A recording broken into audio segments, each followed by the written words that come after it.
That's a tough one, and that's an unfair one also. It's more of a wish list than analysis, at this point of time, even before the World Cup has begun. 10 teams, everyone's got an equal chance of lifting the trophy. Even if we really think through what's the sustainability, how the teams are matched. I guess looking at Australia, the way they are playing, looking at New Zealand, the way that you can never keep England out of the equation. You can never keep Pakistan.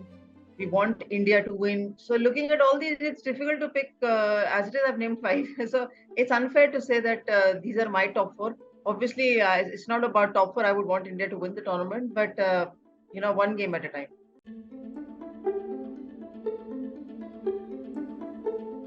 It's already history.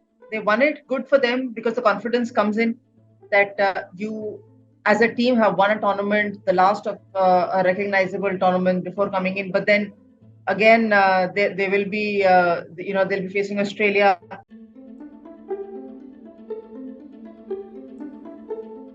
Rohit himself, apart from that, if I look towards the batting side, I would obviously feel that Virat Kohli, he's obviously a world-class player, but the kind of, I mean, you just say Virat Kohli and you can just keep adding the reasons behind it. It's just Virat Kohli, and I'll also say about Shubman Gill. These two players can really make a stronger impression. Of course, Shubman idolizes Virat. Virat has reminded us repeatedly how good he is. But if you look at the bowling front, I'll still say the contribution of the all-rounders, both Hardik Pandya and Ravindra Jadeja, will be immense, in the bowling lineup as well, apart from the bowlers.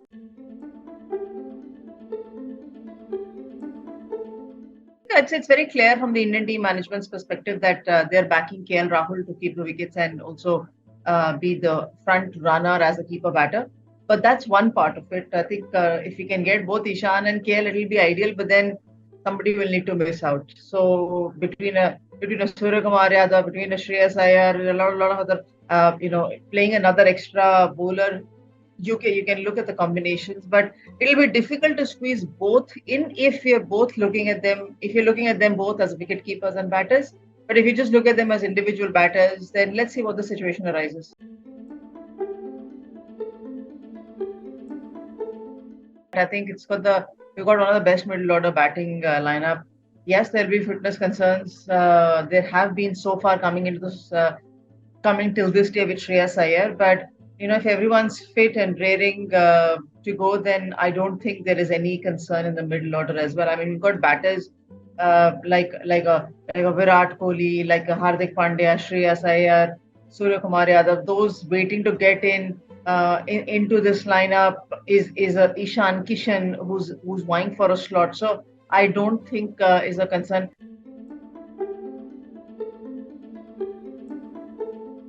Excellent. You asked me about how Indian batting lines up. I think the way Indian bowling has lined up has also been very nice. We've already seen what Siraj has done. It's just about shining with every. It's like one person shining on each day, and whether it's Bumrah, whether it's Siraj, whether it's Shardul, whether it's any of the spinners doing the job, I think it's a very nice, experienced team getting into this World Cup. You can say enough matches are there behind every player.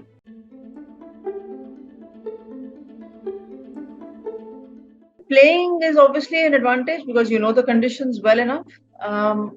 Winning, as I said, you go each game, one game at a time. You don't climb the ladder at once. You climb the ladder one after another with each step. Similarly, in a World Cup, these teams who are competing, who come into the country to play the World Cup, have all excelled. They've all qualified to come into the World Cup. They're all world beaters.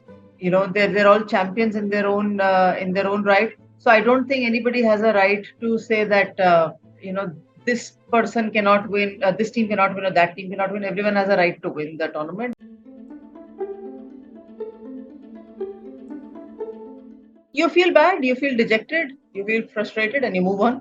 It's not that the World Cup won't come back again. It's not that you will not play another match again. It's a contest. It's a game. There can only be one winner.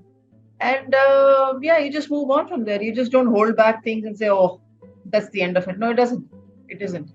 There's a next day that follows. So you rise up with the day and you start preparing for the next big event. And even if India wins the World Cup, that's not the end. You still rise up the next day and you still start working hard because there is a World Cup to defend. Stay with the Times of India for news breaks, analysis, interviews and events. We bring you stories from your neighborhood and from across the globe as well. Subscribe to our YouTube channel. Hit the like button and press the bell icon so you don't miss any of our videos.